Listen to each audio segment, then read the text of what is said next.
பிரியமானவர்களே, இயேசுவின் நாமத்தில் உங்களை வாழ்த்துகிறேன். ஆண்டவர் இயேசு கிறிஸ்து உங்க மேல ரொம்ப ஒரு பாசம் வைத்து உங்களோடு பேசி உங்களை உற்சாகப்படுத்துகிறார்.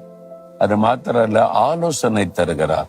நம்ம வெறும் வாக்கு தத்துவம், ஆண்டவருடைய ஆசீர்வாதமான வார்த்தையை மாத்திரம் பார்க்க கூடாது. தேவன் கொடுக்கிற ஆலோசனைகளை நம்ம உள்வாங்கி வாழ்ந்தாதான் நம்முடைய ஆசீர்வாதம் நிரந்தரமாய் இருக்கும், அந்த சந்தோஷமும் நிரந்தரமாய் இருக்கும். அதனால தான் அப்பப்போ ஆண்டவர் ஆலோசனை தருகிறார். ஆண்டவர் சொல்லுகிறார், வேத புஸ்தகத்துல ஒரு வசனம் சொல்லப்பட்டு இருக்கிறது. நீதிமொழிகள் 23:16 உன் உதடுகள் செம்மையானவைகளை பேசினால் என் உள்ளந்தரியங்கள் மகிழும். ஆண்டவர் என்ன சொல்றாருன்னா, என்னுடைய உள்ளத்துல ஒரு மகிழ்ச்சி உண்டாகணுமானா